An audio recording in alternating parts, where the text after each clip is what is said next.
Let me ask you something. When was the last time you spent an entire day focused solely on your own growth, your own goals, your own mind, not scrolling through other people's lives, not worrying about what others think of you, not consuming endless content about other people's success stories? When did you last dedicate a full day to the person who matters most in your life? If you can't answer that question immediately, you're not alone. Most people spend their entire lives focused on everything except themselves. They wake up and immediately check what everyone else is doing. They spend their days reacting to other people's priorities. They go to bed thinking about conversations they had, mistakes they made, or what tomorrow's obligations look like. But here's what the most successful, fulfilled, and mentally strong people understand. The only person you can truly control, improve, and rebuild is yourself. Everything else is just distraction. This audiobook will teach you how to redirect every ounce of your mental energy toward the one project that will change everything. Rebuilding yourself from the ground up. You're about to learn why daily self-focus isn't selfish. It's strategic. Why personal reconstruction isn't optional, it's essential.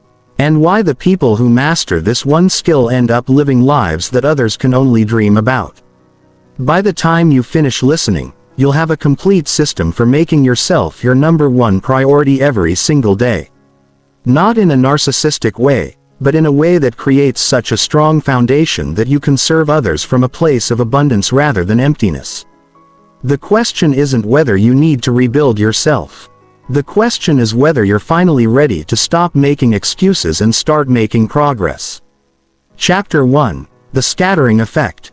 Right now, your mental energy is being scattered across 1,000 different directions, and it's destroying your potential. Every morning, you wake up and immediately begin fragmenting your focus. You check your phone, scroll through social media, read the news, respond to messages, and before you've even had breakfast, your brain has already been hijacked by dozens of other people's agendas.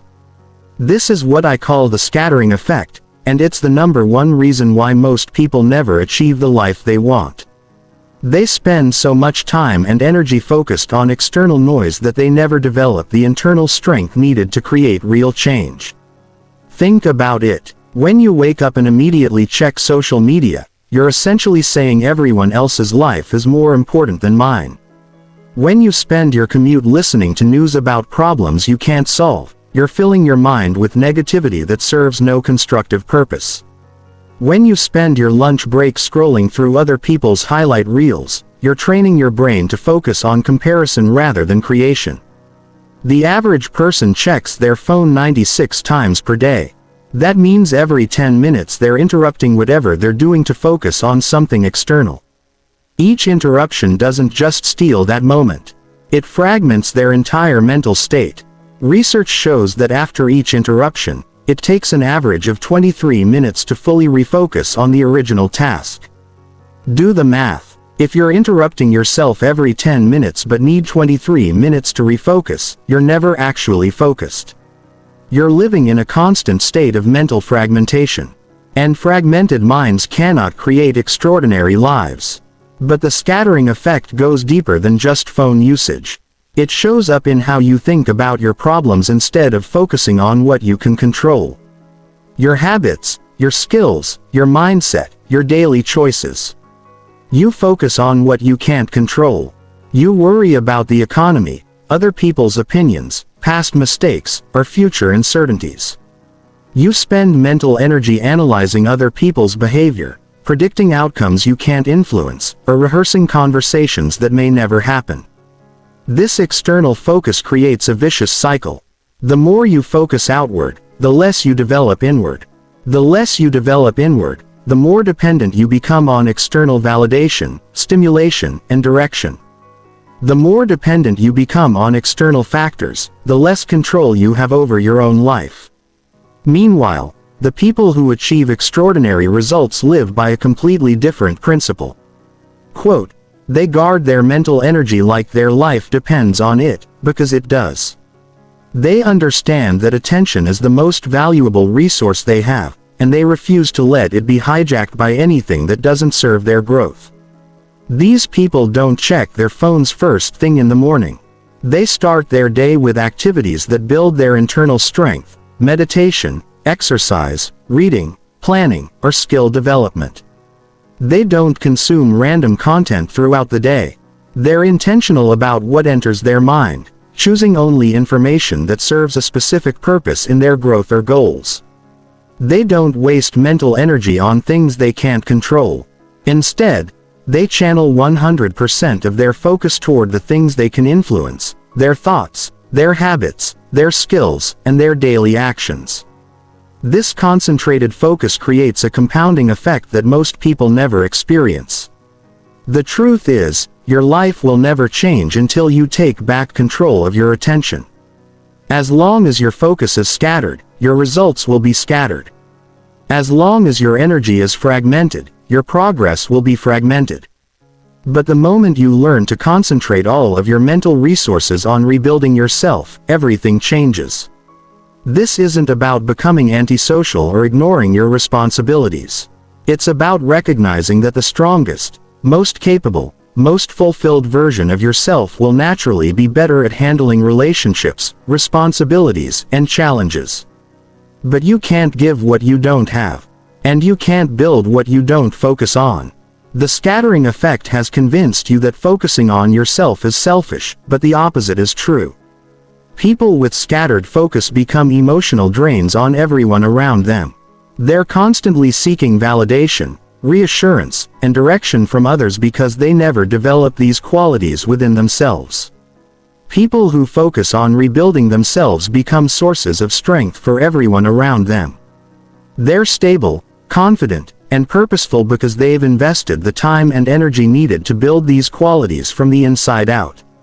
Starting today, you need to recognize every moment your focus scatters. As a moment, your potential diminishes. Every time you choose external distraction over internal development, you're choosing temporary stimulation over permanent transformation. The people living extraordinary lives aren't smarter than you, luckier than you, or more talented than you. They simply learn to focus all of their energy on the one project that matters most: becoming the best version of themselves. And once you master this skill, everything else becomes easier. Chapter 2: The Self-Focus Foundation. Self-focus isn't selfishness. It's the foundation of everything meaningful you'll ever accomplish. But most people have been conditioned to believe that focusing on themselves is wrong, narcissistic, or morally questionable. This conditioning is destroying lives, and it's time to understand why redirecting your focus inward is not only acceptable but absolutely necessary. The confusion comes from misunderstanding what true self-focus actually means. True self-focus isn't about ignoring others, being inconsiderate, or believing you're more important than everyone else. It's about recognizing that you can only give what you have. Help others from a place of strength rather than neediness, and create value in the world by first creating value within yourself. Think of self-focus like the oxygen mask principle on airplanes. Flight attendants always tell you to put your own mask on first before helping others. Why? Because if you pass out from lack of oxygen, you can't help anyone. The same principle applies to every area of life. If you're not mentally, emotionally, and physically strong, you can't be truly helpful to anyone else. Self-focus is the practice of intentionally directing your energy toward developing your character, skills, mindset, health, and capabilities. It's about becoming someone who adds value rather than drains it. Someone who solves problems rather than creates them. Someone who elevates others through your own elevated state. The people who achieve extraordinary results understand this principle deeply. They don't feel guilty about investing time and energy in their own development because they know this investment ultimately benefits everyone around them. A person who has built strong mental discipline doesn't lose control in stressful situations, making them more reliable for their family and team. Someone who has developed their skills becomes more valuable in their career, allowing them to provide better for their loved ones and contribute more to their organization. But self-focus goes beyond just practical benefits. It's about reclaiming ownership of your life experience. When you focus primarily on external factors, other people's opinions, circumstances you can't control, or outcomes you can't guarantee, you give your power away. You become a victim of your environment rather than the architect of your experience. Self-focus puts you back in the driver's seat. It shifts your attention from what's happening to you to what you're creating within you. Instead of asking why is this happening to me, you start asking how can I grow from this? Instead of thinking, I hope things get better, you think, how can I become better? This shift in focus creates what psychologists call an internal locus of control. People with an internal locus of control believe their actions and choices primarily determine their outcomes. Research consistently shows these people are more successful, happier, and more resilient than those with an external locus of control who believe external factors determine their fate. The foundation of self-focus rests on 4 core principles. First, personal responsibility. Everything in your life is either something you created, something you allowed, or something you haven't figured out how to change yet. This doesn't mean you're to blame for bad things that happen, but it means you're responsible for your response to everything that happens. Second, continuous improvement. Self-focused people are committed to getting better every single day. They don't expect perfection, but they demand progress. They understand that small, consistent improvements compound over time to create extraordinary results. Third, authentic development. Self-focus isn't about becoming who you think you should be or who others expect you to be. It's about becoming the truest, strongest, most capable version of who you actually are. It's about aligning your external life with your internal values and aspirations. Fourth, service through strength. The ultimate goal of self-focus isn't to become isolated or self-absorbed. It's to become so strong, skilled, and grounded that you can serve others from abundance rather than neediness. When you've built a solid internal foundation, you can give without depleting yourself and help without becoming codependent. Building this foundation requires you to fundamentally change how you think about time and energy allocation. Instead of automatically giving your best hours to other people's priorities, you need to protect time for your own development. Instead of consuming whatever content is easiest or most entertaining, you need to be intentional about feeding your mind only what serves your growth. This isn't about becoming rigid or antisocial. It's about becoming intentional. You can still be generous with your time and energy, but you'll be generous from choice rather than compulsion, from strength rather than weakness. The people who struggle with self-focus usually struggle because they've never learned to distinguish between healthy self-focus and unhealthy self-absorption. Healthy self-focus makes you more valuable to others. Unhealthy self-absorption makes you a burden to others. Healthy self-focus builds character. Unhealthy self-absorption feeds ego. Healthy self-focus creates abundance. Unhealthy self-absorption operates from scarcity. The difference is intention and outcome.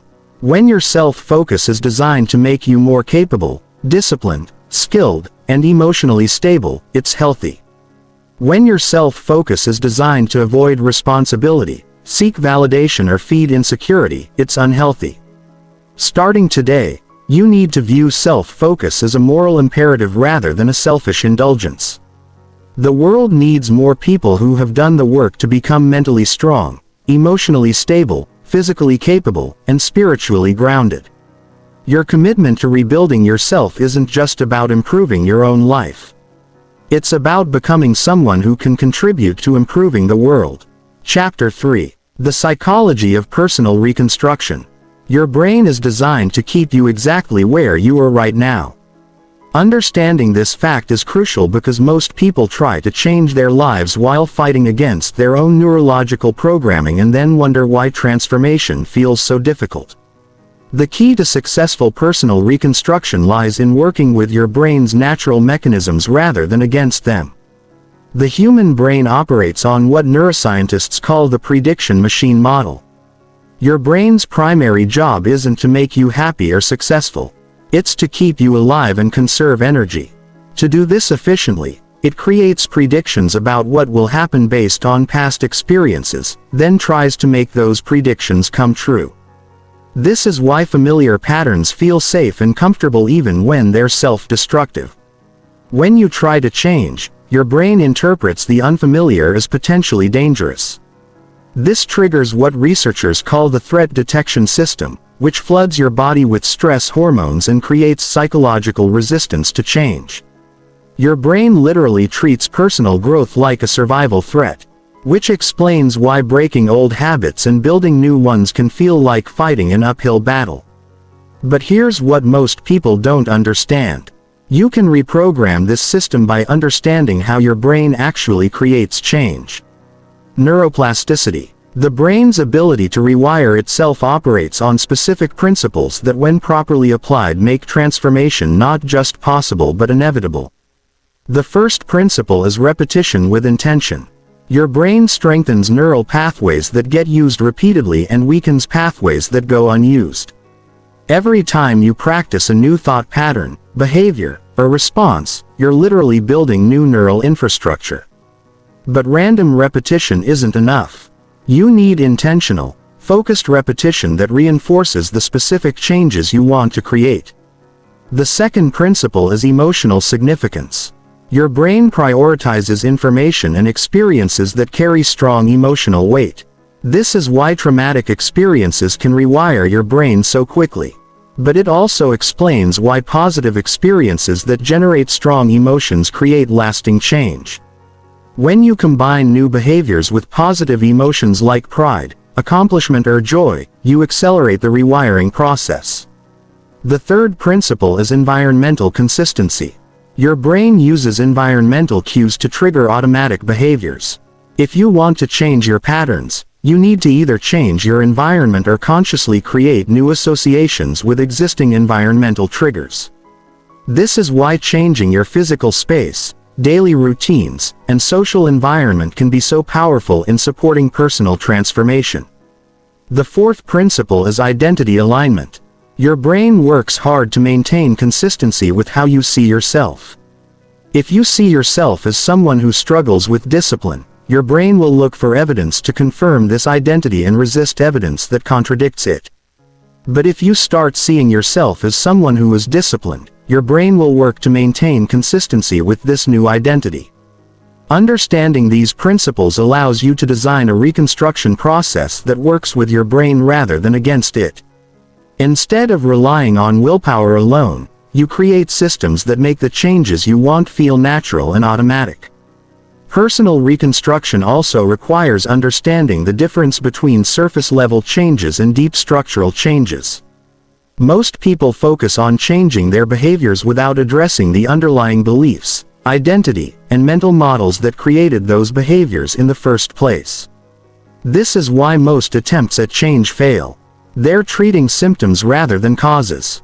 Deep structural change requires examining and often completely rebuilding your core beliefs about yourself, what's possible for you, and how the world works. These beliefs operate like the operating system of a computer. They determine what programs can run and how efficiently they function. If your operating system is corrupted with limiting beliefs, negative self-talk, and scarcity mindsets, no amount of surface-level behavioral change will create lasting transformation. The reconstruction process must address 5 key areas simultaneously: mental models, emotional patterns, behavioral systems, physical practices, and environmental design.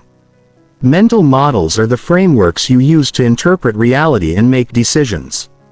Emotional patterns are your habitual responses to different situations and triggers. Behavioral systems are the consistent actions you take day after day. Physical practices are how you treat your body and use it to support your goals.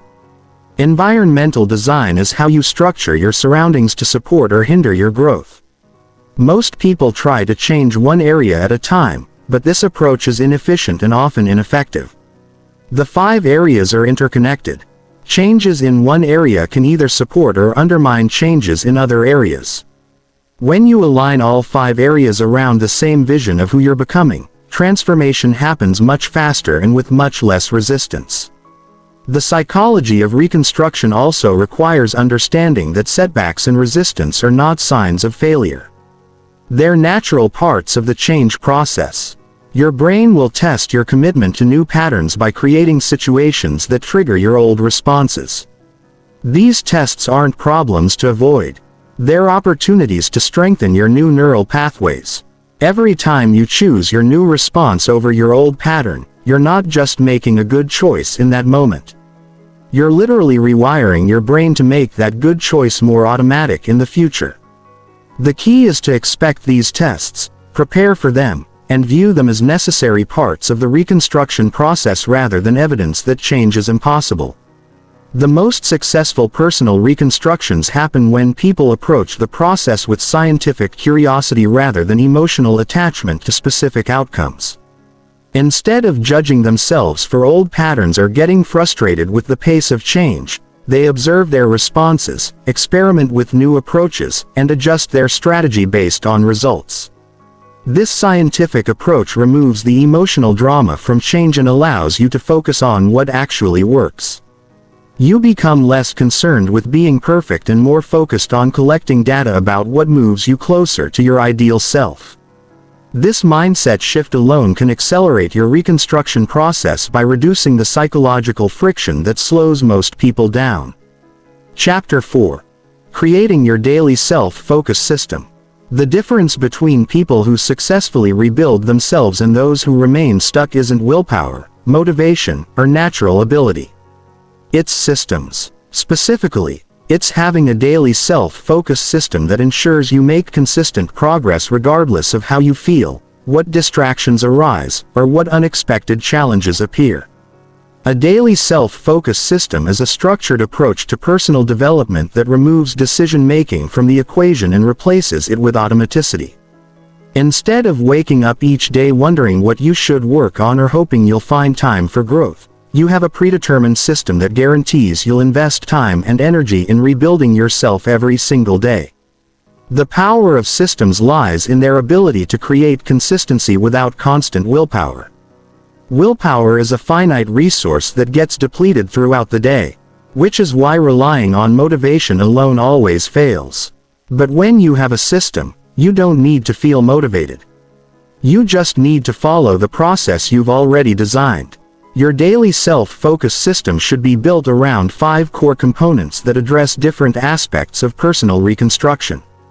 The first component is mental conditioning. Specific practices that train your mind for clarity, focus, and resilience. This might include meditation, journaling, visualization, or reading that expands your thinking. The second component is skill development. Deliberate practice of abilities that will make you more valuable and capable.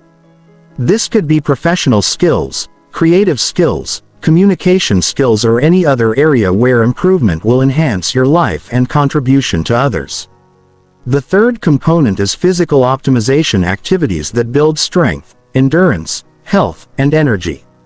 Your physical state directly impacts your mental and emotional state. So maintaining and improving your body is essential for overall reconstruction.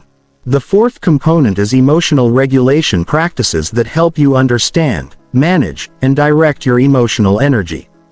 This might include reflection exercises, stress management techniques, or practices that build emotional intelligence and resilience. The fifth component is strategic planning, regular time spent, reviewing your progress, adjusting your approach, and ensuring your daily actions align with your longer-term vision for who you're becoming. The key to making this system work is designing it to fit your actual life rather than your ideal life. Most people create elaborate self-improvement routines that require perfect conditions and unlimited time, then abandon them when reality interferes. Your system needs to be robust enough to work when you're busy, tired, stressed, or dealing with unexpected challenges. Start by identifying the minimum effective dose for each component. The smallest amount of practice that will still create meaningful progress. Maybe it's 10 minutes of meditation instead of 30, 20 minutes of skill practice instead of an hour, or 15 minutes of exercise instead of a full workout. The goal is to create a system you can maintain consistently rather than one that impresses people but can't be sustained. Your system should also be designed around your natural energy patterns and existing schedule. If you're most alert in the morning, schedule your most important self-focus activities. Then if your evenings are usually chaotic, don't plan crucial practices for that time. Work with your reality, not against it. The timing of your system matters enormously.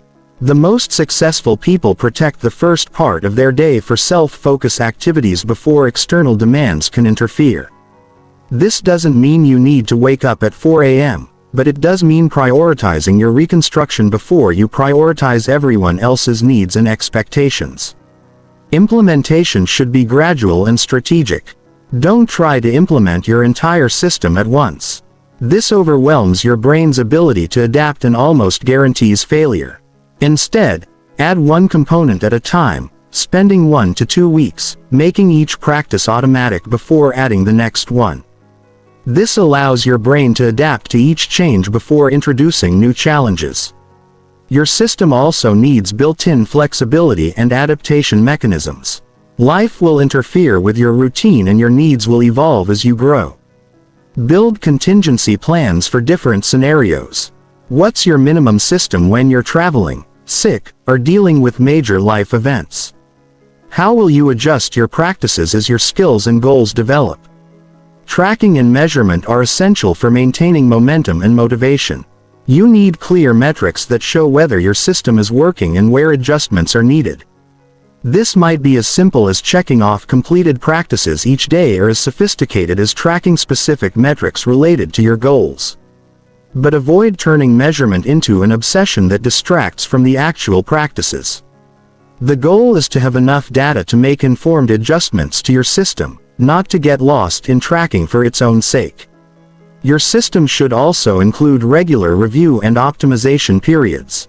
Schedule weekly, monthly, and quarterly reviews where you assess what's working, what's not, and what needs to be adjusted. Personal reconstruction is a dynamic process and your system needs to evolve with your growth. Environmental design is crucial for system success. Your environment should make your self-focused practices easier and more automatic. This might mean setting out workout clothes the night before, keeping a journal and pen next to your bed, or creating a dedicated space for meditation and reflection. Remove friction from the behaviors you want to maintain and add friction to behaviors you want to eliminate. Make it easier to follow your system than to skip it. Finally, your system needs to be intrinsically motivating rather than based on external validation or rewards. The practices themselves should feel meaningful and valuable, not just like tasks to check off a list. This happens when you connect each practice to your deeper vision of who you're becoming and why that transformation matters to you. When you have a well-designed daily self-focused system, personal reconstruction becomes inevitable rather than hopeful. You're no longer leaving your growth to chance or waiting for the perfect conditions to improve yourself. You're systematically, consistently, and deliberately building the person you want to become, one day at a time. Chapter 5. Eliminating external distractions and mental noise. Your mind is under constant assault from distractions designed to hijack your attention and scatter your focus. Every notification, social media platform, news alert, and entertainment option is engineered by teams of psychologists and neuroscientists to be as addictive and engaging as possible. If you want to rebuild yourself, you must first reclaim control of your mental environment. The average person is exposed to over 5,000 advertisements per day, checks their phone every 1-2 minutes, and consumes the equivalent of 174 newspapers worth of information daily, 5 times more than in 1986. Your brain wasn't designed to process this volume of input, and the result is a constant state of mental fragmentation that makes deep focus and meaningful progress nearly impossible. But the problem isn't just the quantity of distractions. It's their designed addictiveness. Social media platforms use variable ratio reinforcement schedules. The same psychological principle that makes gambling addictive. You never know when you'll get a like, comment, or share. So, your brain releases dopamine not just when you receive engagement, but in anticipation of potentially receiving it.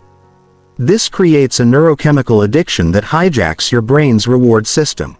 Your mind starts craving the quick dopamine hits provided by external stimulation more than the slower, deeper satisfaction that comes from focused work and personal growth. The result is a constant state of mental restlessness where you can't focus deeply on anything for extended periods. Breaking free from this distraction trap requires more than just willpower or good intentions. You need to systematically redesign your environment and habits to support sustained focus rather than constant stimulation. The first step is conducting a distraction audit for 1 week. Track every time you reach for your phone, check social media, browse the internet, or engage with any form of entertainment that isn't directly serving your growth. Don't try to change anything yet. Just observe and record. Most people are shocked to discover how frequently they interrupt their own focus without realizing it. The second step is implementing what I call distraction barriers. Deliberate obstacles that create friction between you and your most compelling distractions. This might mean putting your phone in another room while you work, using website blockers during focus time, or deleting social media apps from your phone. So, you have to make a conscious decision to download them each time you want to use them. The goal isn't to eliminate all entertainment or connection. It's to make these activities intentional choices rather than automatic responses to boredom or restlessness. The third step is replacing distraction habits with focus habits. Your brain has been trained to reach for stimulation whenever it encounters empty space or mild discomfort. Instead of trying to suppress this urge, redirect it toward activities that serve your reconstruction. When you feel the impulse to check your phone, do 10 push-ups, review your goals, or practice a skill for 5 minutes. This redirection serves 2 purposes. It breaks the automatic pattern of reaching for distractions, and it trains your brain to associate moments of restlessness with productive action rather than passive consumption. Environmental design plays a crucial role in eliminating distractions. Your physical space should be optimized for focus rather than entertainment. This means removing or minimizing visual clutter, creating dedicated spaces for important activities, and ensuring that the tools you need for growth are more accessible than the tools that provide distraction. If your phone is always within arm's reach, but your books are in another room, you're designing your environment for distraction. If your television is the focal point of your living space, but you don't have a comfortable place to read or write, you're architecting failure into your life. Mental noise is often harder to eliminate than external distractions because it comes from within. Mental noise includes worry about things you can't control, replay of past conversations or mistakes, anticipation of future problems, and the constant internal commentary that many people mistake for thinking. This internal chatter prevents deep focus and clear thinking just as effectively as external distractions. The solution is developing what psychologists call metacognitive awareness, the ability to observe your own thought processes without being controlled by them. Meditation is one of the most effective tools for developing this awareness. But it doesn't have to involve sitting in lotus position for hours. Simple practices like focusing on your breath for 5 minutes, observing your thoughts without judgment, or practicing mindful awareness during routine activities can significantly reduce mental noise. The key is learning to distinguish between useful thinking and mental chatter. Useful thinking is purposeful, directed, and leads to insights or decisions. Mental chatter is repetitive, circular, and serves no constructive purpose. When you notice mental chatter arising, you can acknowledge it and redirect your attention to something more productive. Another powerful technique for reducing mental noise is what I call thought scheduling. Instead of allowing worries, planning, and problem solving to interrupt your focus throughout the day, schedule specific times for these activities. When distracting thoughts arise during focus time, write them down to address during your scheduled thinking time. Then return your attention to your current task. This practice teaches your brain that every thought doesn't need immediate attention, which dramatically reduces the mental interruptions that fragment your focus. Information diet is as important as food diet for maintaining mental clarity. Just as eating junk food makes your body sluggish and unhealthy, Consuming junk information makes your mind scattered and ineffective. You need to be as selective about what you feed your mind as you are about what you feed your body. This means being intentional about your news consumption, social media usage, and entertainment choices. Ask yourself, is this information helping me become the person I want to be? Is it giving me actionable insights I can apply to my goals? Is it improving my mood and energy or draining them if the answer is no? Eliminate it from your information diet. Your attention is too valuable to waste on content that doesn't serve your growth. The final element of eliminating distractions is building what researchers call cognitive endurance. Your ability to maintain sustained focus for extended periods. Like physical endurance, this capacity can be developed through progressive training. Start by identifying your current attention span for focused work. How long can you work on something important before feeling the urge to check your phone or switch tasks? Then gradually extend this period by 5 to 10 minutes each week while maintaining the same level of focus intensity. This progressive training rebuilds your brain's capacity for deep work and makes sustained focus feel natural rather than forced. Over time, you'll find that you can work for hours without feeling the need for distraction or stimulation. Remember, every moment you spend focused on your reconstruction is a moment you're not spending scattered across meaningless distractions. Every time you choose intentional attention over reactive stimulation, you're building the mental strength that separates high achievers from the perpetually distracted masses. Your ability to focus is your ability to create the life you want. Protect it, develop it, and use it wisely. Chapter 6. Building Unbreakable Mental Discipline. Mental discipline is the bridge between who you are now and who you want to become.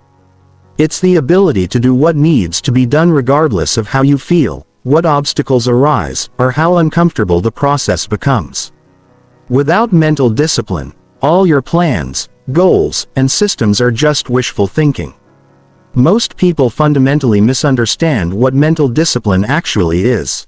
They think it's about forcing yourself to do things through sheer willpower, grinding through discomfort, or suppressing your natural desires. This approach leads to burnout, resentment, and eventual failure because it treats discipline as a battle against yourself rather than an alliance with your highest aspirations. True mental discipline isn't about self-punishment or deprivation. It's about training your mind to automatically choose long-term fulfillment over short-term gratification. It's about building mental systems that make the right choices feel natural and automatic rather than forced and difficult. Your brain has two primary decision-making systems. The first is the limbic system, which operates on emotion, impulse, and immediate gratification. This system wants whatever feels good right now and avoids whatever creates discomfort or effort. The second is the prefrontal cortex, which can think long-term, consider consequences, and make decisions based on your values and goals rather than your immediate feelings. Mental discipline is the practice of strengthening your prefrontal cortex while training your LYIC system to support your long-term objectives rather than sabotage them. This happens through specific practices that literally rewire your brain for delayed gratification and strategic thinking. The foundation of mental discipline is what psychologists call cognitive load management. Your brain has limited processing power, and when that power is consumed by emotional regulation or mental effort, you have less available for discipline and willpower. This is why you might eat well all day but make poor food choices when you're tired and stressed in the evening. Building mental discipline requires reducing the cognitive load of good decisions while increasing the cognitive load of bad decisions. You do this by creating systems, habits, and environments that make disciplined choices automatic while making undisciplined choices require conscious effort and decision-making. For example, if you want to exercise consistently, you reduce the cognitive load by laying out your workout clothes the night before, scheduling specific workout times, and creating a routine that doesn't require daily decision-making. You increase the cognitive load of skipping workouts by creating accountability systems, tracking your consistency, and designing consequences for missed sessions. The practice of mental discipline begins with small consistent actions that train your brain for delayed gratification. Start with micro-disciplines that require minimal willpower, but build the neural pathways for choosing long-term benefits over short-term comfort. This might mean making your bed every morning, drinking a glass of water before checking your phone, or doing 10 push-ups whenever you feel the urge to scroll social media. These micro-disciplines seem trivial, but they serve a crucial function. They train your brain to associate small discomforts with positive outcomes. Each time you choose the slightly more difficult option and experience a positive result, you're building evidence that short-term effort leads to long-term benefit. This evidence becomes the foundation for larger discipline choices. Progressive overload is as important for mental discipline as it is for physical strength. You can't jump from no discipline to perfect discipline any more than you can jump from no exercise to running a marathon. You build mental strength gradually by consistently choosing slightly more challenging actions than feel completely comfortable. If you currently struggle to focus for 10 minutes without distraction, don't try to immediately focus for 2 hours. Build up gradually. 10 minutes today, 12 minutes tomorrow, 15 minutes next week. This progressive approach allows your brain to adapt without triggering overwhelming resistance. Environmental design plays a massive role in mental discipline. Your environment should be structured to support disciplined choices rather than require constant willpower to overcome temptations. This means removing or minimizing access to things that derail your progress while making tools for success easily accessible. If you want to read more, keep books visible and accessible while moving your TV remote to another room. If you want to eat better, stock your kitchen with healthy foods while removing junk food entirely. Your environment should vote for the person you want to become rather than the person you've been. Mental discipline also requires developing what researchers call implementation intentions. Specific if-then plans that remove decision-making from challenging situations instead of relying on in-the-moment willpower. You decide how you'll respond to predictable obstacles and temptations.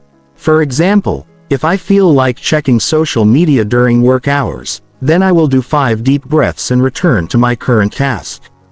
If I want to skip my workout, then I will commit to just 5 minutes and see how I feel. If I'm tempted to stay up late watching videos, then I will remind myself of my morning goals and go to bed immediately. These implementation intentions create automatic responses that bypass the mental negotiation that usually leads to poor choices. When the situation arises, you don't have to decide what to do. You already know. The most successful people understand that mental discipline isn't about perfection. It's about consistency and recovery. You will have moments of weakness, poor choices, and setbacks.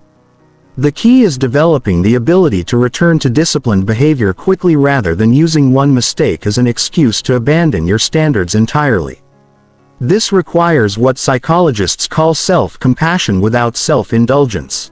You acknowledge mistakes without harsh self-criticism, learn from them without dwelling on them, and return to your discipline practices without waiting for perfect conditions or motivation. Mental discipline becomes easier when it's connected to a compelling vision of who you're becoming rather than driven by fear of who you don't want to be. Discipline motivated by inspiration is sustainable.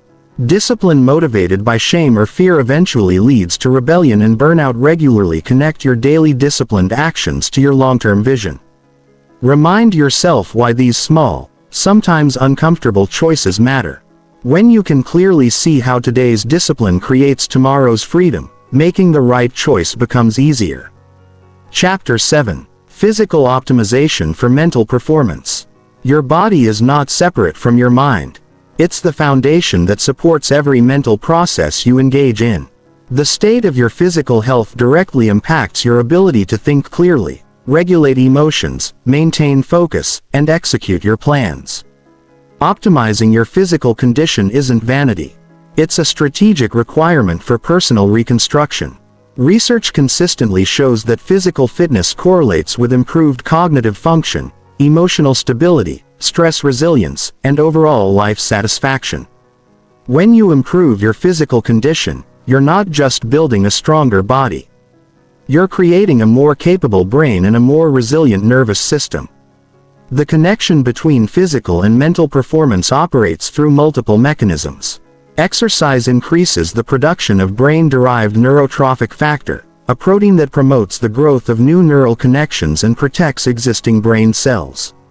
Regular physical activity also improves blood flow to the brain, delivering more oxygen and nutrients to support optimal cognitive function. Physical exercise is one of the most powerful tools for emotional regulation. When you exercise, your body releases endorphins, dopamine, and other neurotransmitters that naturally improve mood and reduce stress.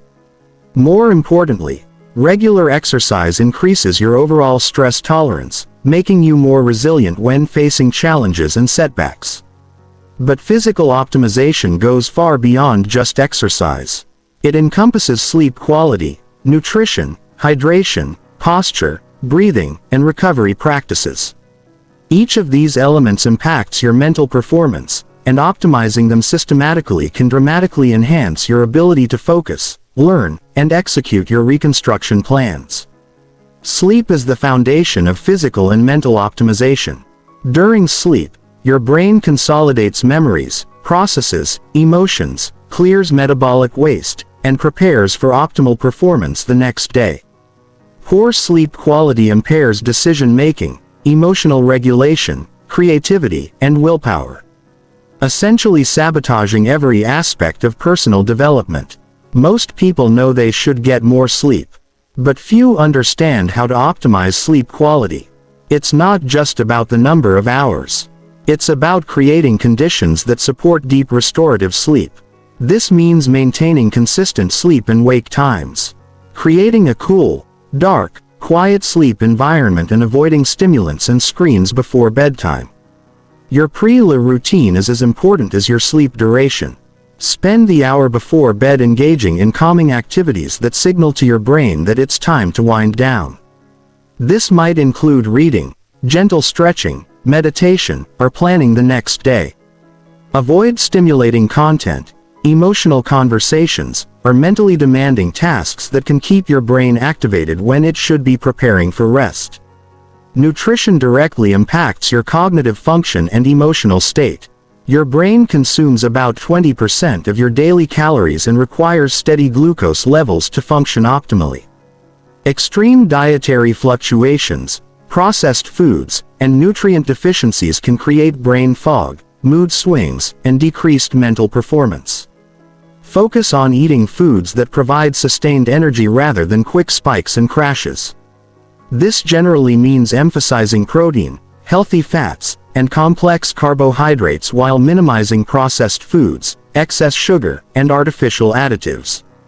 The goal isn't perfect nutrition. It's consistent nutrition that supports stable energy and clear thinking throughout the day. Hydration affects every cellular process in your body, including those in your brain. Even mild dehydration can impair concentration, memory, and mood. Most people are chronically dehydrated without realizing it, especially if they consume caffeine or alcohol regularly. Aim to drink water consistently throughout the day rather than trying to catch up when you notice you're thirsty. Start your day with a large glass of water to rehydrate after sleep. And keep water easily accessible during work and exercise. Pay attention to how hydration affects your energy and mental clarity. Most people notice significant improvements when they maintain proper hydration. Physical posture impacts your mental state more than most people realize. Slouched, collapsed posture sends signals to your brain that you're tired, defeated, or unconfident. Upright open posture sends signals that you're alert, capable, and ready for action. This isn't just psychological. Posture directly affects breathing, blood flow, and nervous system activation. Practice maintaining good posture throughout the day, especially during important activities like work, learning, or planning. Stand tall, keep your shoulders back, and maintain an open chest. This simple change can improve your mood, confidence, and mental clarity almost immediately. Breathing is the most accessible tool for immediate physical and mental optimization. Most people breathe shallowly from their chest, which activates the stress response and limits oxygen delivery to the brain. Learning to breathe deeply from your diaphragm can instantly improve focus, reduce stress, and enhance mental performance. Practice breathing exercises regularly. Inhale slowly through your nose for 4 counts. Hold for 4 counts. Then exhale through your mouth for 6 counts. This simple practice activates your parasympathetic nervous system, which promotes calm, alertness, and optimal cognitive function. Recovery practices are essential for maintaining high performance over time. Your body and brain need regular periods of restoration to adapt to stress and continue improving. This includes not just sleep but also active recovery like gentle movement, stretching, massage or relaxation practices. Build recovery into your schedule rather than treating it as optional. High performers understand that recovery isn't lazy. It's strategic. Regular recovery allows you to train harder, think more clearly, and maintain peak performance for longer periods. Movement throughout the day is crucial for maintaining energy and focus. Sitting for extended periods reduces blood flow, decreases alertness, and impairs cognitive function. Build movement breaks into your daily routine. Take walking meetings. Use a standing desk. Do body weight exercises between tasks. Or simply walk around for a few minutes every hour. The type of exercise you choose matters less than consistency. Find physical activities you genuinely enjoy and can maintain long-term. This might be weightlifting, running, dancing, martial arts, yoga, or recreational sports. The best exercise program is the one you'll actually follow consistently. Physical optimization isn't about becoming an elite athlete. It's about creating a physical foundation that supports your mental and emotional goals. When your body is strong, healthy, and energetic, every other aspect of personal reconstruction becomes easier. When your body is weak, sick, or tired, even simple tasks become challenging. Start with small, sustainable changes rather than dramatic overhauls. Add one healthy habit at a time. Focus on consistency over perfection and pay attention to how physical changes impact your mental performance over time. These small improvements compound into significant enhancements in your overall capacity and quality of life. Chapter 8. Mastering your emotional landscape. Emotions are not obstacles to overcome or weaknesses to suppress. They are powerful sources of information and energy that, when properly understood and directed, become your greatest allies in personal reconstruction. Most people are controlled by their emotions rather than collaborating with them, which creates internal chaos and external inconsistency. Emotional mastery doesn't mean becoming emotionless or suppressing natural responses. It means developing the ability to feel your emotions fully while choosing your responses consciously. It's about becoming the director of your emotional experience rather than being a victim of whatever feelings arise. The first step in emotional mastery is understanding that emotions are not facts about reality. They are interpretations of reality filtered through your beliefs, past experiences, and current state. Two people can experience the exact same situation and have completely different emotional responses based on their internal interpretation of what's happening. This understanding is liberating because it means you have more control over your emotional experience than you might think. While you can't always control what emotions arise, you can influence how you interpret situations and how you respond to whatever feelings emerge. Emotional awareness is the foundation of emotional mastery. Most people experience emotions as vague, overwhelming states rather than specific, understandable signals. They know they feel bad or stressed, but can't identify the specific emotions involved or what those emotions are trying to communicate. Start building emotional awareness by developing a more sophisticated emotional vocabulary instead of just good or bad. Learn to identify specific emotions like frustration, disappointment, excitement, gratitude, anxiety, or determination. Each emotion carries different information and suggests different responses. Practice checking in with yourself regularly throughout the day. Ask, what am I feeling right now? Where do I feel it in my body? What might have triggered this emotion? What is this feeling trying to tell me? This simple practice builds the self-awareness that makes emotional mastery possible. Emotions always have a purpose, even when they feel uncomfortable or inconvenient. Fear alerts you to potential threats and motivates preparation or caution. Anger signals that your boundaries have been violated and motivates you to protect your values. Sadness helps you process loss and connects you to what matters most to you. Excitement indicates opportunity and motivates action. When you start viewing emotions as information rather than problems, you can respond more effectively to what they're telling you. Instead of trying to eliminate uncomfortable emotions, you can listen to their message and take appropriate action based on that information. Emotional regulation is different from emotional suppression.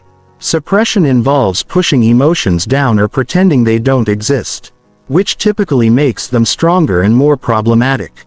Regulation involves acknowledging emotions, understanding their message, and choosing how to express and respond to them in productive ways. One of the most powerful emotional regulation techniques is what psychologists call cognitive reappraisal. Consciously changing how you interpret a situation to change your emotional response. This doesn't mean lying to yourself or denying reality. It means looking for alternative perspectives that serve you better. For example, if you're nervous about a presentation, instead of interpreting those feelings as evidence that you'll fail, you can reinterpret them as excitement and preparation energy. If someone criticizes your work, instead of interpreting it as a personal attack, you can view it as valuable feedback that will help you improve. The key to cognitive reappraisal is finding interpretations that are both realistic and empowering. You're not trying to convince yourself that challenges don't exist. You're choosing to focus on aspects of the situation that help you respond more effectively. Breathing is your most immediate tool for emotional regulation. When you're experiencing intense emotions, your breathing often becomes shallow and rapid, which intensifies the emotional state and impairs clear thinking. Conscious breathing can quickly shift your nervous system from reactive to responsive. When you notice intense emotions arising, pause and take 5 deep, slow breaths before responding.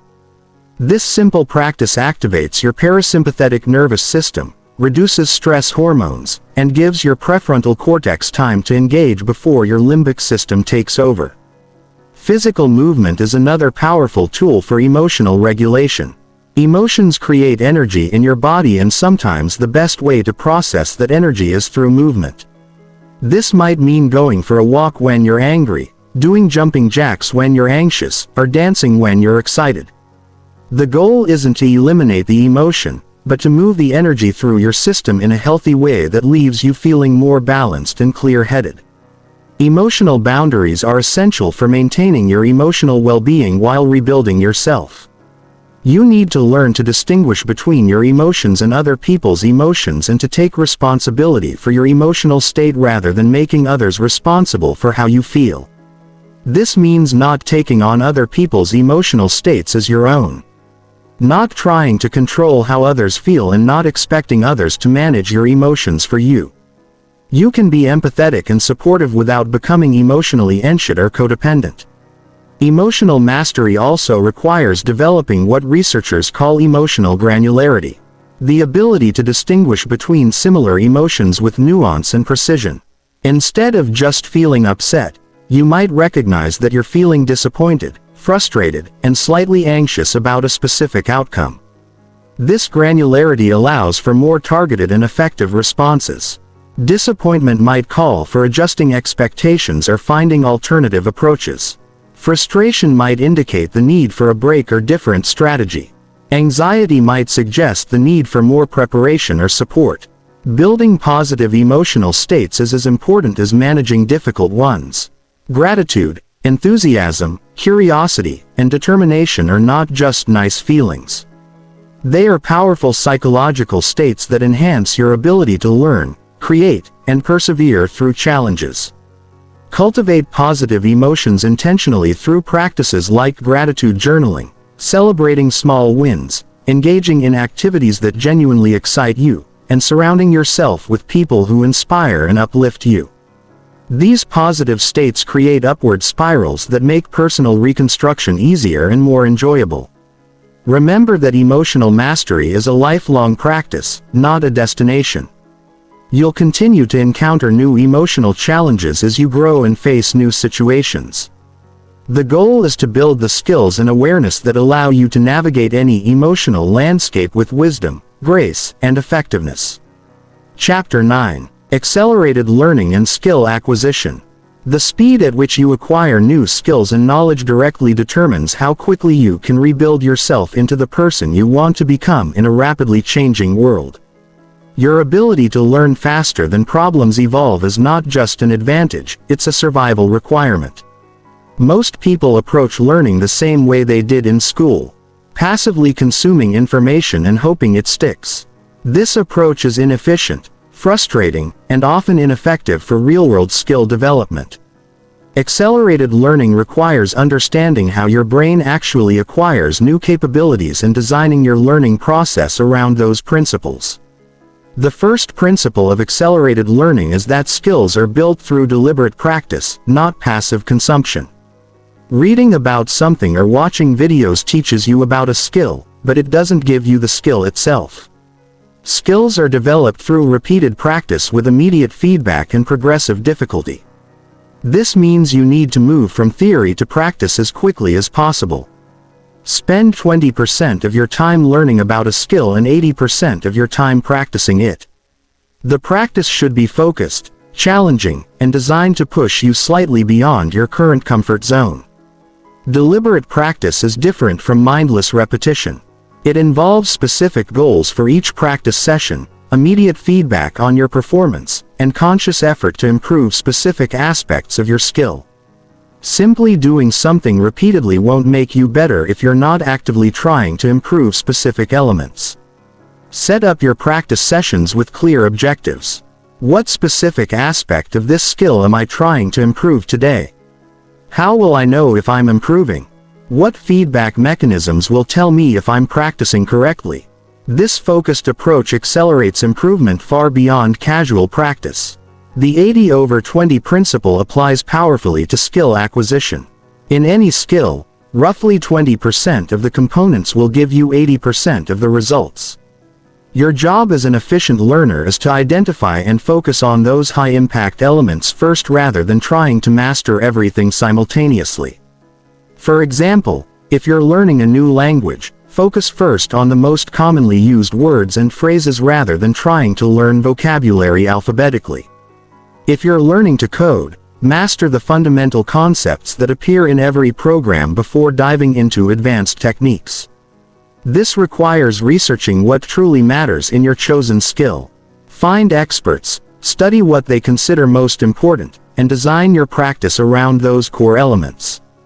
Once you've mastered the fundamentals, you can add complexity and refinement. Spaced repetition is crucial for moving knowledge from short-term to long-term memory. Your brain strengthens neural pathways through repeated activation over time. Cramming might help you pass a test, but it doesn't create lasting skill development. Instead of practicing something intensively for a short period, spread your practice over longer time periods with gaps in between. Review and practice skills regularly even after you think you've mastered them. This spaced approach creates stronger, more permanent neural pathways. Mental models are frameworks that help you understand and organize information more effectively. Instead of learning isolated facts or techniques, learn the underlying principles and patterns that connect everything together. This creates a foundation that makes learning related skills much faster. For example, once you understand the mental model of leverage in physics, you can quickly understand how it applies to business, negotiation, and personal productivity. Mental models create scaffolding that supports and accelerates future learning. Teaching others is one of the most effective ways to accelerate your own learning. When you explain something to someone else, you're forced to organize your knowledge clearly and identify gaps in your understanding. You also benefit from their questions, which often reveal aspects of the skill you hadn't considered. Look for opportunities to teach, mentor, or coach others in skills you're developing. This might be formal teaching, informal conversations, writing about what you're learning, or creating content that explains concepts to others. Cross-training between different but related skills can accelerate learning in all areas. Skills often share underlying principles, and mastery in one area can transfer to others. A background in music can help with language learning. Martial arts can improve sports performance. Writing can enhance thinking and communication in any field. Look for connections between skills you're developing and skills you already have. How can your existing knowledge accelerate learning in new areas? What transferable principles can you apply from one domain to another? Environment design is crucial for accelerated learning. Your learning environment should minimize distractions and maximize focus. This might mean creating a dedicated study space, eliminating interruptions during practice time, or surrounding yourself with reminders of why you're developing this skill. The people around you also affect your learning speed. Surround yourself with others who are also committed to growth, who support your learning efforts, and who can provide feedback and encouragement. Avoid people who discourage learning or mock your efforts to improve. Failure and mistakes are not obstacles to learning. They are essential components of the learning process. Your brain learns by making predictions, testing them against reality, and adjusting based on the results. Mistakes provide the information your brain needs to improve its predictions. Embrace mistakes as learning opportunities rather than evidence of inadequacy. Analyze what went wrong, what you can learn from it, and how you can adjust your approach. The faster you fail and learn from those failures, the faster you'll develop genuine skill. Sleep and recovery are often overlooked elements of accelerated learning. Your brain consolidates learning during sleep, converting short-term memories into long-term skills. Adequate rest isn't lazy, it's essential for skill development. Plan learning sessions when your brain is fresh and alert and ensure you get quality sleep after practice sessions. This biological process of consolidation is as important as the practice itself. Technology can accelerate learning when used strategically. Use apps for spaced repetition, video for visual learning, and online communities for feedback and support. But don't let technology become a distraction from actual practice. The goal is to learn skills that serve your vision of who you're becoming. Stay focused on skills that will genuinely contribute to your reconstruction rather than getting distracted by interesting but irrelevant knowledge. Every skill you master should make you more capable of creating the life you want. Chapter 10. Building Momentum and Consistency. Momentum is the difference between people who achieve extraordinary transformations and those who remain stuck in cycles of starting and stopping. Once you build genuine momentum in your reconstruction process, maintaining progress becomes easier than stopping. But building that initial momentum requires understanding the psychological and practical principles that create sustained forward motion. Most people think momentum is about working harder, but it's actually about working more consistently. Small consistent actions compound over time to create massive results. While sporadic bursts of intense effort rarely create lasting change, the key is building systems that ensure you make progress every single day, regardless of how you feel or what obstacles arise. Momentum begins with what researchers call minimum viable progress. The smallest possible action you can take each day that still moves you forward. This might be reading one page, doing 5 push-ups, writing 1 paragraph, or spending 10 minutes on skill practice. The goal isn't to accomplish everything at once. It's to maintain forward motion regardless of circumstances. Your brain builds habits and motivation through success experiences. Each time you follow through on a commitment to yourself, you strengthen your self-trust and confidence. Each time you break a commitment, you weaken your belief in your own reliability. Minimum viable progress ensures you can maintain consistency even on your worst days when you inevitably have days when you're sick, overwhelmed, or facing unexpected challenges. Having a minimum standard allows you to maintain your momentum without needing perfect conditions. This consistency is more valuable than occasional perfect days surrounded by inconsistent effort. The key is making your minimum viable progress genuinely achievable. If you set the bar too high, you'll break your consistency during difficult periods and lose momentum. If you set it appropriately low, you'll maintain forward motion that often naturally expands into larger actions. Energy management is more important than time management for building momentum. You have different types of energy throughout the day: physical, mental, emotional, and creative. Understanding when you have which type of energy allows you to schedule activities when you're naturally best equipped to handle them.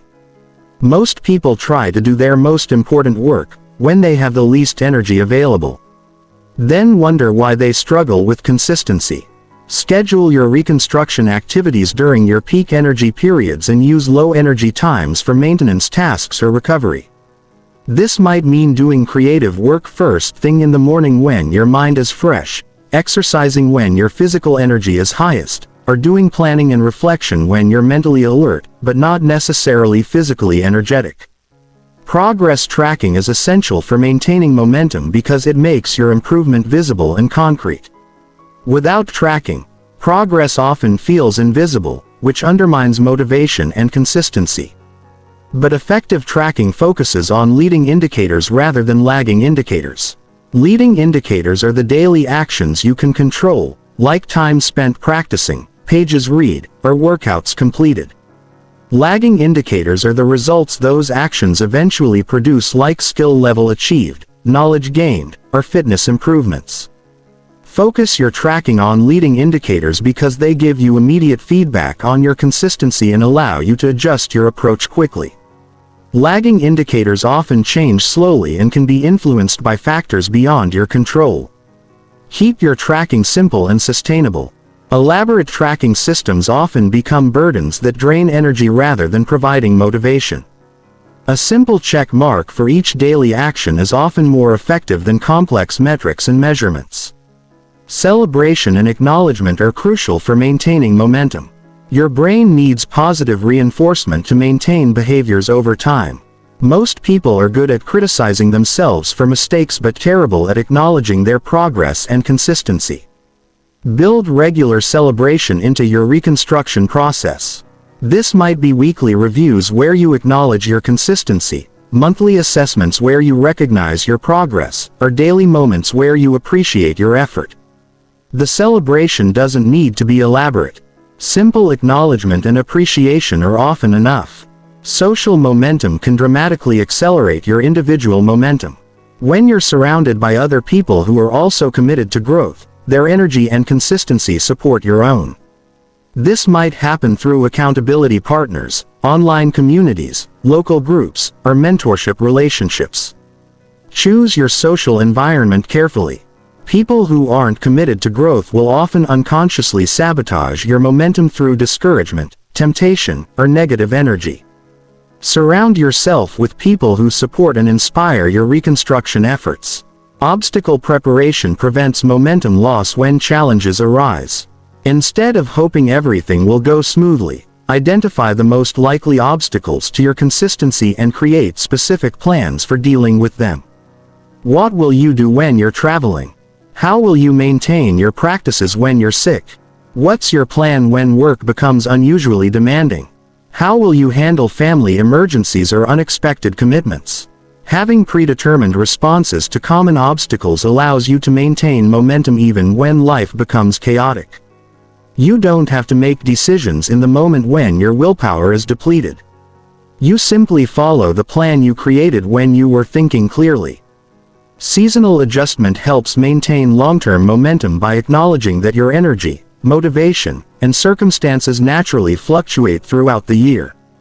Instead of trying to maintain exactly the same practices year-round, adjust your expectations and approaches based on natural cycles and life circumstances. You might have more intensive growth periods during certain times of year and maintenance periods during others. The key is planning these variations rather than being surprised by them and losing momentum entirely. Remember that momentum is not about perfection. It's about persistence. You will have bad days, setbacks, and periods where progress feels slow. The goal is to maintain forward motion through these challenges rather than waiting for perfect conditions that never come. Building momentum requires patience with the process while maintaining urgency about consistency. Trust that small consistent actions will compound into significant results over time, but maintain daily urgency about taking those small actions regardless of how you feel or what obstacles arise. Once you build genuine momentum, maintaining it becomes easier than starting over. Protect your momentum by prioritizing consistency over perfection. Progress over performance and long-term vision over short-term comfort. The person you become through this consistent effort will be worth every challenge you face along the way. Chapter 11. The Power of Solitude and Deep Reflection. In a world obsessed with constant connection and perpetual stimulation, the ability to be alone with your thoughts has become a superpower. Solitude isn't isolation or loneliness. It's the intentional practice of spending time with yourself without external distractions, allowing for deep reflection, clarity, and genuine self-discovery. Most people are terrified of solitude because they've never learned to enjoy their own company. They fill every quiet moment with phones, music, podcasts, or other people because silence feels uncomfortable. But this constant external stimulation prevents the deep thinking that's essential for personal reconstruction. Your most profound insights, clearest decisions, and most creative solutions emerge during periods of quiet reflection. When you remove external inputs, your brain shifts from reactive processing to generative thinking. You move from responding to other people's ideas to developing your own understanding and vision. Solitude allows you to distinguish between your authentic thoughts and the mental noise created by social conditioning, media influence, and other people's expectations. When you're constantly consuming other people's content and opinions, it becomes difficult to know what you actually think and believe about important matters. Regular periods of solitude create space for what psychologists call self-integration. The process of connecting different aspects of your experience into a coherent understanding of who you are and where you're going. This integration is essential for building authentic confidence and clear direction. The practice of solitude begins with scheduling regular periods where you're completely alone without any external inputs. This means no phone, no music, no books, no distractions of any kind. Just you and your thoughts. Start with short periods. Even 10 minutes can feel challenging if you're not accustomed to genuine solitude during these periods. Allow your mind to wander without trying to direct or control your thoughts. Often the most valuable insights emerge when you're not forcing them. Pay attention to what naturally comes up when you're not distracted by external demands and stimulation. Deep reflection is different from casual thinking or daydreaming. It's the purposeful examination of your experiences, beliefs, goals, and patterns with the intention of gaining insight and clarity. Deep reflection requires specific questions and frameworks that guide your thinking toward productive insights. Some powerful reflection questions include: what patterns do I notice in my behavior and results? What beliefs about myself and the world might be limiting my growth? What experiences have shaped my current identity? And how do I want that identity to evolve? What would I do differently if I weren't concerned about other people's opinions? Journaling amplifies the power of solitude and reflection by giving your thoughts concrete form. Writing forces you to clarify vague feelings and half-formed ideas. It also creates a record of your thinking that allows you to track your growth and identify patterns over time. The most effective journaling for personal reconstruction is stream of consciousness. Writing without editing or censoring. Set a timer for a specific period and write continuously without stopping to correct, revise, or judge what you're writing. This practice bypasses your internal critic and allows deeper truths to emerge.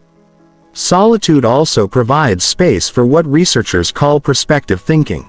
Imagining possible futures and planning how to create them. When you're not reacting to immediate demands, you can think strategically about long-term goals and the steps needed to achieve them. Use solitude periods to visualize the person you're becoming and the life you're creating. Make these visions as detailed and emotionally engaging as possible. See yourself living with the habits, skills, and mindset you're developing. Feel the satisfaction of achieving your goals and embodying your highest potential.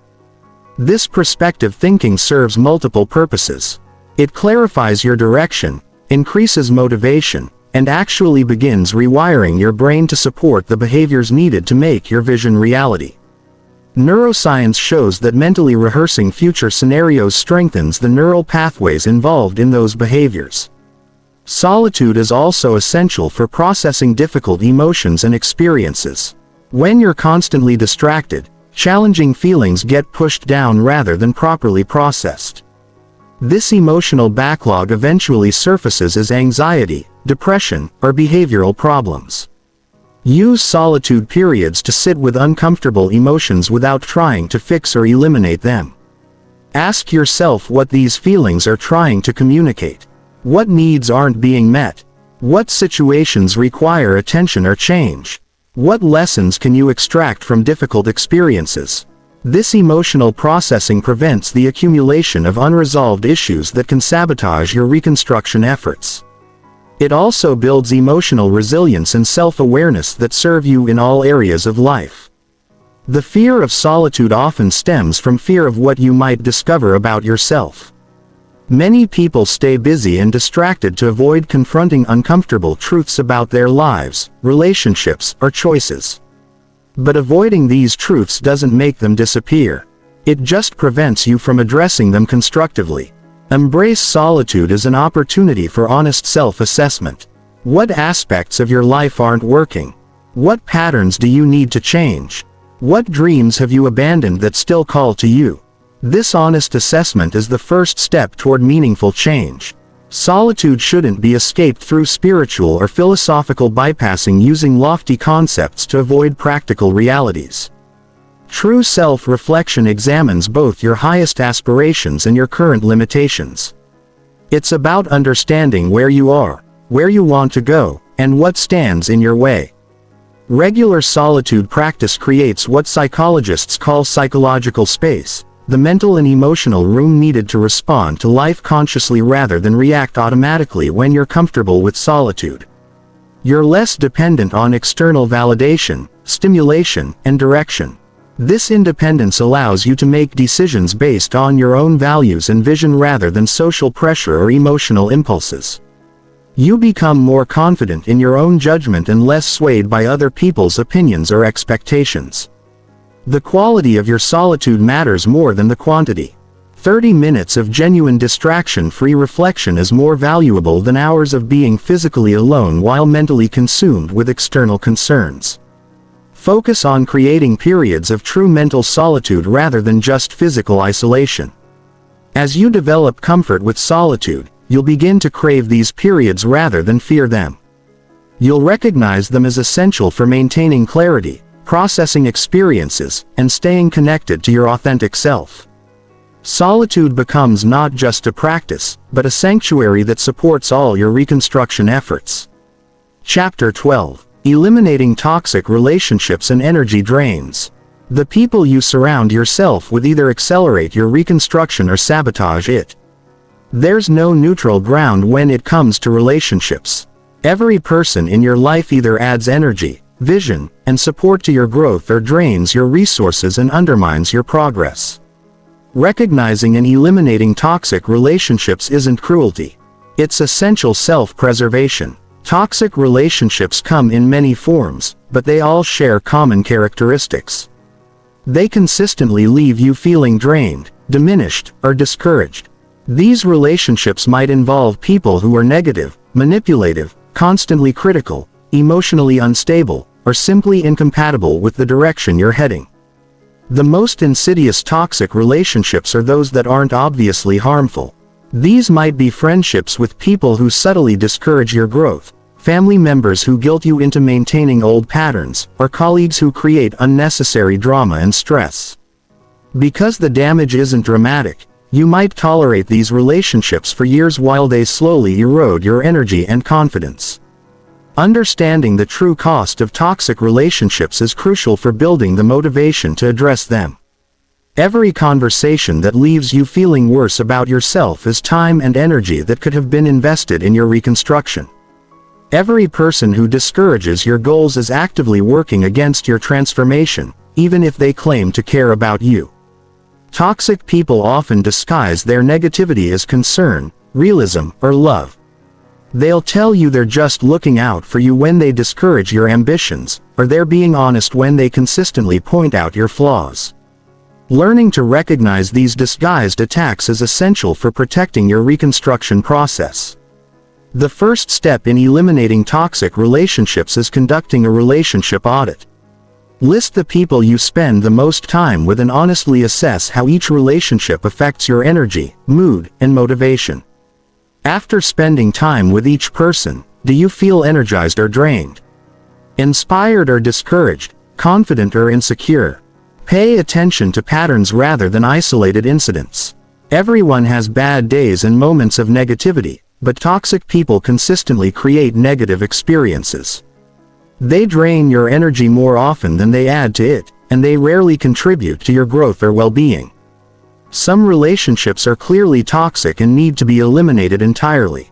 These might include people who are abusive, manipulative, addicted, or consistently destructive. Ending these relationships might be difficult emotionally, but it's necessary for your mental health and personal progress. Other relationships might be salvageable with clear boundaries and changed dynamics.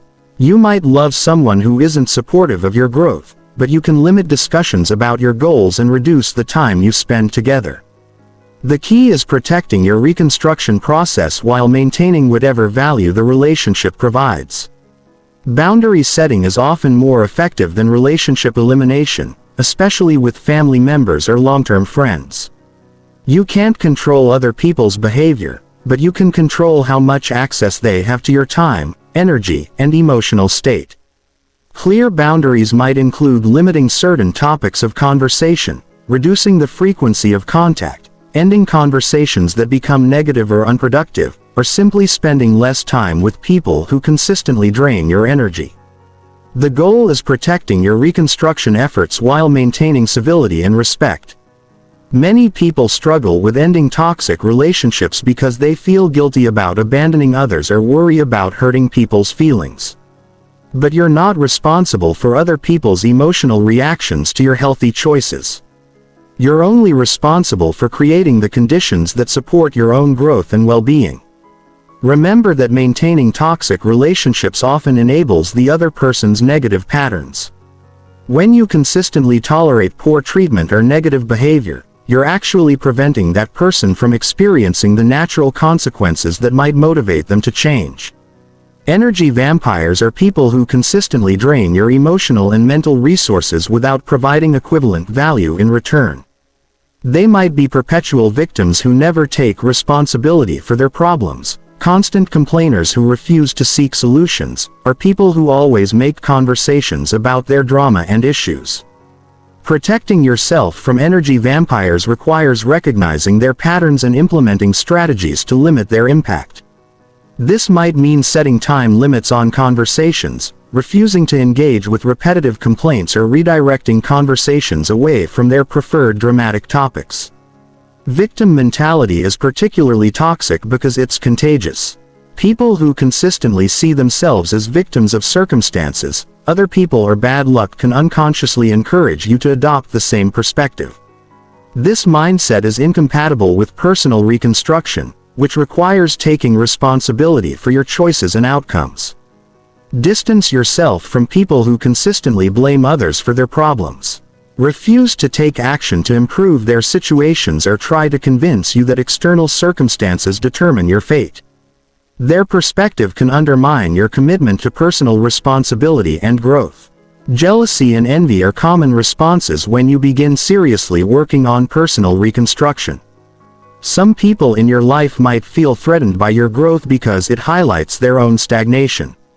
They might try to sabotage your efforts through discouragement, criticism, or attempts to pull you back into old patterns. These responses often come from people who claim to care about you, which makes them particularly difficult to address. Family members might guilt you about changing. Friends might accuse you of thinking you're better than everyone. Or colleagues might undermine your efforts to improve professionally. Recognize that other people's resistance to your growth is about their own insecurities and limitations, not about you. Don't let their discomfort prevent you from becoming the person you're capable of being. Creating space for new relationships is as important as eliminating toxic ones. As you grow and change, you'll naturally become attracted to different types of people. Those who share your commitment to growth, support your vision, and contribute positively to your life experience. Seek out relationships with people who inspire you, challenge you to grow, support your goals, and demonstrate the qualities you want to develop in yourself. These relationships provide energy, encouragement, and examples of what's possible when you commit to personal excellence. Quality relationships require the same intentional cultivation you give to other aspects of your reconstruction. Invest time and energy in people who consistently add value to your life and gradually reduce investment in relationships that drain your resources without providing equivalent return. Remember that eliminating toxic relationships is not about becoming isolated or antisocial. It's about creating space in your life for relationships that support your highest potential. When you surround yourself with people who believe in your growth and contribute to your success, personal reconstruction becomes easier, more enjoyable, and more sustainable.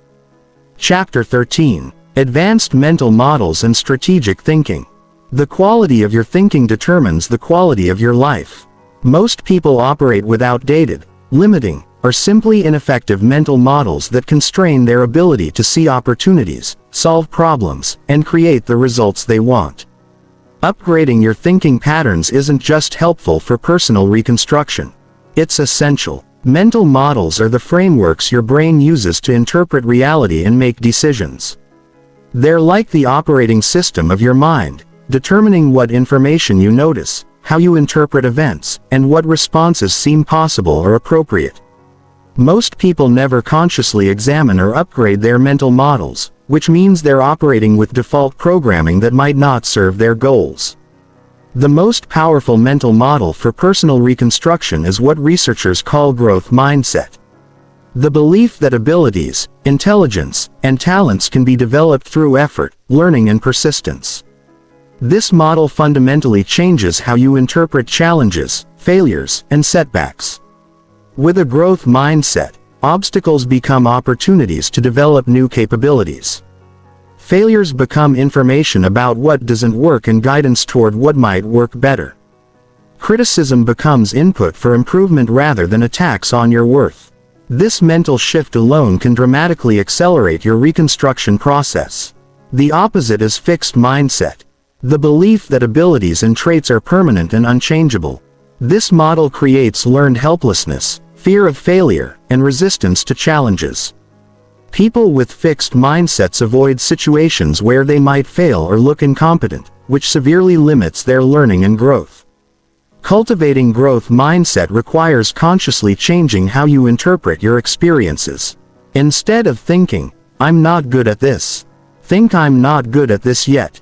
Instead of "I failed," think, "I learned something valuable." Instead of "this is too hard," think, "this will help me grow stronger." Systems thinking is another crucial mental model that dramatically improves decision and problem solving. Instead of seeing events as isolated incidents, systems thinking recognizes the interconnected patterns and feedback loops that create results over time. This perspective helps you identify the root causes of problems rather than just treating symptoms. It also helps you understand how small changes in your daily systems can compound into significant transformations over time.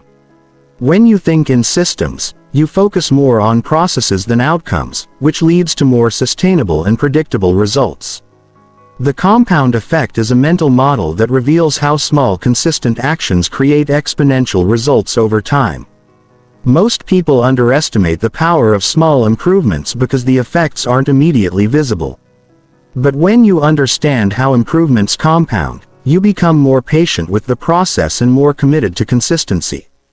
Apply compound thinking to every area of your reconstruction.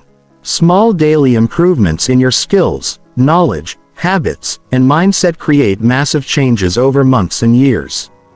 This understanding helps you stay motivated during periods when progress feels slow or invisible. First principles thinking involves breaking down complex problems to their most fundamental truths and reasoning up from there. Instead of relying on assumptions, conventions, or what others have done, you examine the basic elements of a situation and build solutions from the ground up.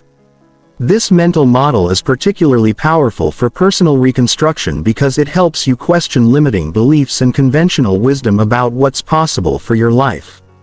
Instead of accepting that people like me don't achieve X, you can examine whether that belief is actually true or just an assumption based on limited examples. Probabilistic thinking recognizes that most outcomes involve uncertainty in multiple possible scenarios rather than predetermined results. Instead of trying to predict exactly what will happen, you consider the likelihood of different outcomes and prepare accordingly.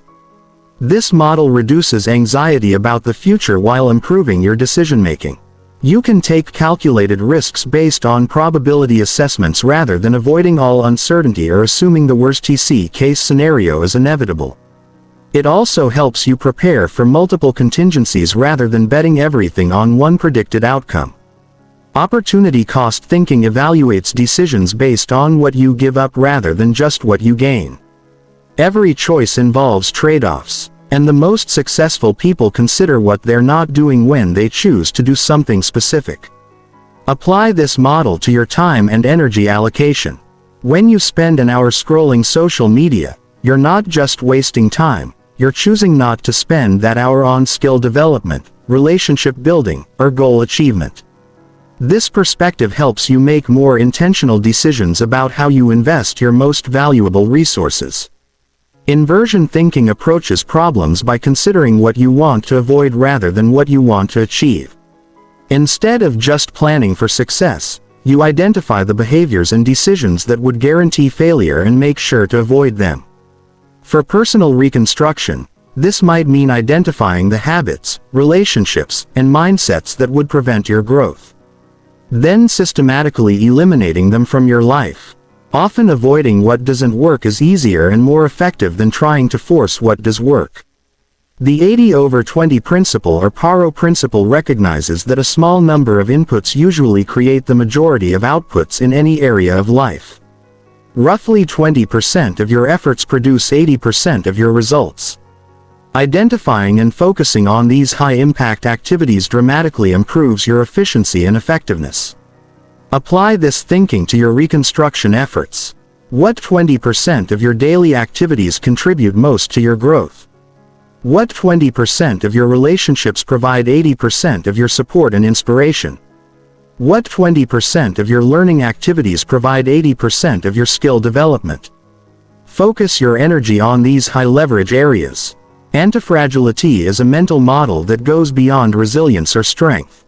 Antifragile systems don't just survive stress and challenges. They become stronger because of them. Developing antifragile thinking means viewing obstacles, setbacks, and difficulties as opportunities to build capacity rather than just problems to overcome. This perspective transforms your relationship with challenges. Instead of trying to avoid all difficulties, you seek out appropriate challenges that will strengthen your capabilities. Instead of being discouraged by setbacks, you extract lessons and strength from them. Second-order thinking considers not just the immediate consequences of decisions but the consequences of those consequences. Most people only think one step ahead, but second-order thinking helps you anticipate longer-term effects and unintended consequences. Before making significant decisions, ask yourself, what will likely happen as a result of this choice? What will happen as a result of those results? How might this decision affect other areas of my life? This deeper analysis leads to better decisions and fewer unpleasant surprises. Optionality thinking focuses on creating and preserving choices rather than committing to specific outcomes.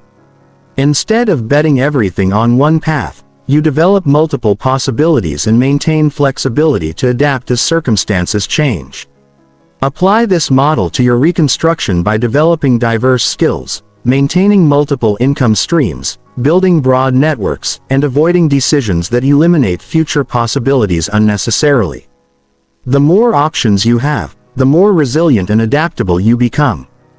These mental models become most powerful when you integrate them into your daily thinking rather than just understanding them intellectually. Practice applying different models to the decisions you face, the problems you encounter, and the opportunities you consider. Over time, these upgraded thinking patterns become automatic, giving you significant advantages in every area of life. Chapter 14. Creating your personal operating system. Your life currently runs on a personal operating system, a collection of habits, beliefs, routines, and mental patterns that determine how you function day to day. Most people inherited this operating system from their family, culture, and random experiences rather than consciously designing it to support their goals. Creating a deliberate personal operating system is essential for sustainable transformation. Think of your personal operating system like the software that runs a computer. It determines what programs can run efficiently, how resources are allocated, what processes happen automatically, and how the system responds to different inputs. If your operating system is outdated or corrupted, even the best applications will run poorly. Your personal operating system consists of several interconnected components. Your beliefs about yourself, what's possible, and how the world works form the foundation. Your daily routines and habits create the structure. Your decision-making frameworks determine how you respond to choices and challenges. Your environmental design influences your automatic behaviors. Most people try to change their results without upgrading their operating system, which is why most attempts at transformation fail. You can't run new software on old hardware indefinitely. Eventually, the old system's limitations will sabotage your new efforts. Creating a new operating system begins with identifying the current system's limitations. What beliefs hold you back from pursuing your goals? What habits drain your energy or waste your time? What routines support mediocrity rather than excellence? What environmental factors encourage old patterns rather than new growth? Be brutally honest about what isn't working. Many people want to believe their current system is mostly fine and just needs minor adjustments. But significant transformation usually requires significant system upgrades. Your belief system is the foundation of your operating system. Beliefs about your capabilities, what you deserve, what's possible for your life, and how success is created will either support or sabotage every other change you try to make. Upgrading limiting beliefs is essential for sustainable transformation. Common limiting beliefs include "people like me don't achieve that level of success." "I'm not disciplined enough to maintain good habits." "I don't have what it takes to master challenging skills," or "significant change is too difficult and painful." These beliefs create self-fulfilling prophecies that prevent you from even attempting the changes that could transform your life. Replacing limiting beliefs requires both rational analysis and emotional reconditioning. Rationally, you need evidence that your current beliefs aren't absolute truths, but interpretations based on limited experience. Find examples of people with similar backgrounds who achieved what you want to achieve. Study the specific strategies and mindsets that created their success. Emotionally, you need new experiences that contradict your old beliefs.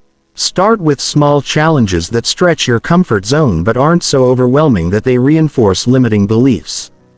Build evidence through action that you're more capable than your old programming suggested. Your daily routines form the structural framework of your operating system. These routines should be designed to support your reconstruction goals rather than just maintaining your current life. Every routine should either build your capabilities, advance your goals, or restore your energy for continued growth.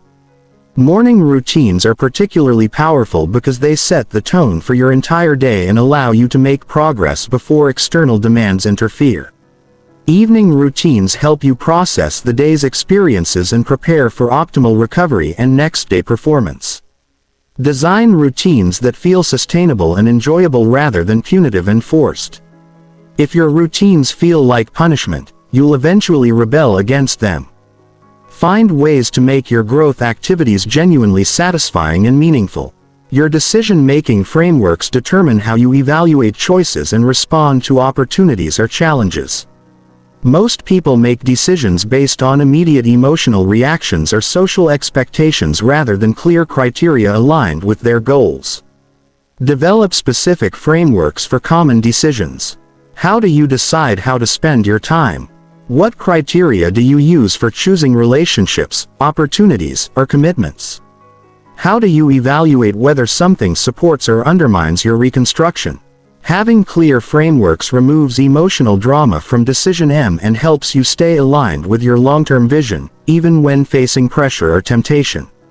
Environmental design ensures your physical and social surroundings support your new operating system rather than pulling you back into old patterns. Your environment should make desired behaviors easier and undesired behaviors more difficult.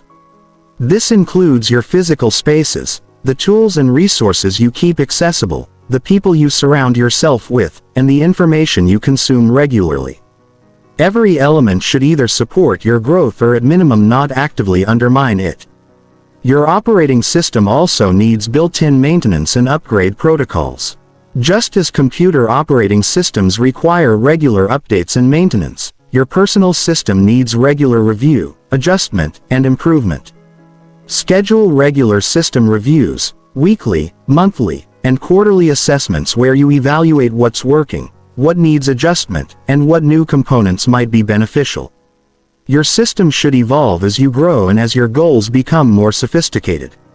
Integration is crucial for making your new operating system feel natural rather than forced. All the components, beliefs, routines, decision frameworks, and environment should work together synergistically rather than competing with each other. For example, if you believe personal growth is important, but your daily routine doesn't include time for development activities, there's a misalignment that will create internal tension. If you want to build discipline, but your environment is full of distractions and temptations, your system is working against itself. Start by implementing small changes across all components rather than trying to completely overhaul one area at a time. Small integrated improvements create less resistance and are more likely to become permanent. Your operating system should also include feedback mechanisms that help you stay on track and make adjustments quickly when you drift off course. This might include daily check-ins, weekly reviews, tracking systems, or accountability relationships. The goal isn't perfection, but conscious intentional living where your daily experiences align with your deepest values and highest aspirations. When your personal operating system is well designed and properly maintained, living according to your vision becomes easier than living any other way. Remember that creating a new operating system takes time and patience. You're essentially rewiring years or decades of automatic patterns. Expect some resistance from your old programming and some inconsistency as the new system becomes established. Focus on progress rather than perfection and trust that consistent implementation will eventually make your new operating system feel as natural and automatic as your old one once did. Chapter 15. The Transformed Life, Your New Reality. The culmination of focused self-reconstruction isn't just having better habits or skills. It's becoming a fundamentally different person living in a fundamentally different reality. When you consistently focus on rebuilding yourself, you don't just improve your circumstances, you transform your entire experience of being alive. This transformation happens gradually. Then suddenly for months you might feel like you're making progress but still essentially the same person. Then one day you realize that your thoughts, reactions, capabilities and daily experiences have changed so dramatically that you barely recognize your former self. The person you become through dedicated self-focus operates from a completely different internal state than the person you were before. Instead of reacting to life, you create it. Instead of being driven by emotions, you direct them. Instead of hoping for good outcomes, you systematically create them through disciplined action. This isn't about becoming perfect or eliminating all challenges from your life. It's about developing the internal strength, skills, and wisdom to handle whatever life presents with grace, confidence, and effectiveness. Problems don't disappear, but your capacity to solve them grows exponentially. Your relationship with difficulty changes completely. Instead of avoiding challenges or feeling victimized by them, you begin to seek out appropriate challenges that will continue your growth. You understand that comfort is the enemy of development, and you're no longer willing to trade your potential for temporary ease. This doesn't mean becoming a masochist or creating unnecessary suffering. It means developing the wisdom to distinguish between productive challenges that build strength and pointless difficulties that should be avoided or minimized. The quality of your relationships transforms dramatically when you've built genuine self-respect, emotional stability, and personal strength. You naturally attract and connect with people who share those qualities. Toxic relationships become impossible to maintain because you no longer tolerate behavior that diminishes your energy or progress. You also become a better friend, partner, colleague, and family member.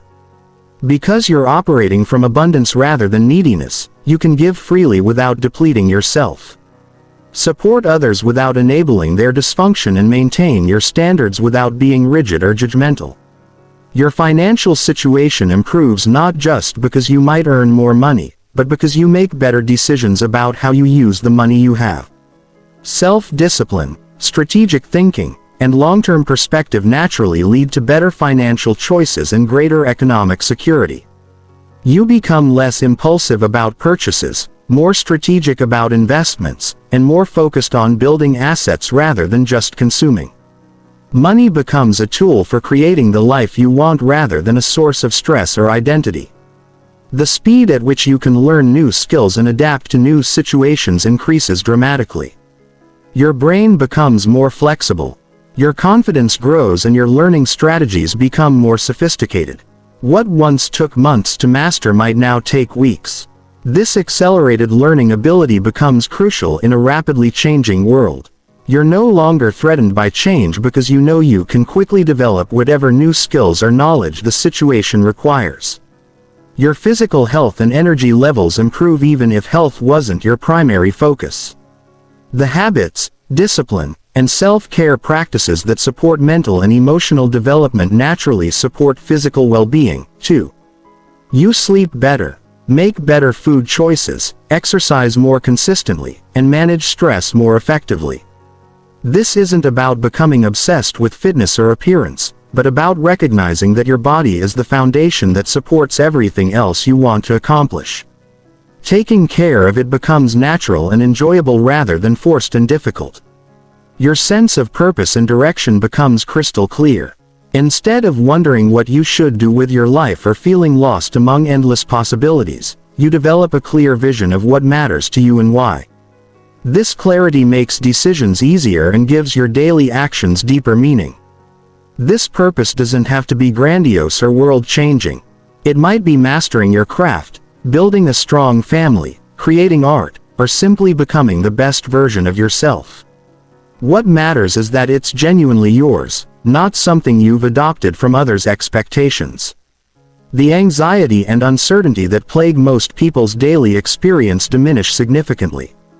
When you know you can handle whatever comes your way, when you have systems for making good decisions, and when you're consistently working toward meaningful goals, life feels much more stable and manageable. This doesn't mean never feeling anxious or uncertain. These are natural human emotions. But the baseline anxiety that comes from feeling out of control or unprepared disappears when you've built genuine capability and self-trust. Your tolerance for mediocrity both in yourself and your circumstances disappears completely. Standards that once seemed impossibly high become your normal expectations. Excellence in small things becomes automatic because you've trained yourself to care about quality and craftsmanship. This elevated standard of living isn't about perfectionism or judgment of others.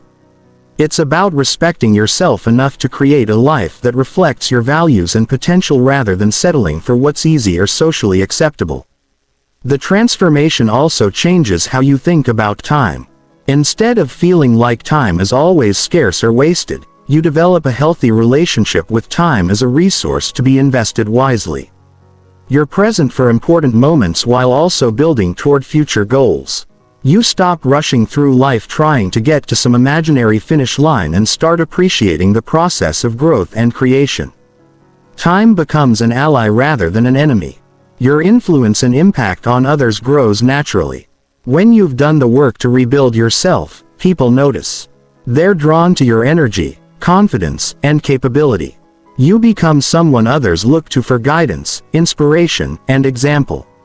This influence isn't sought for its own sake, but emerges as a natural consequence of your development. You inspire others simply by living according to your principles and consistently working toward your potential.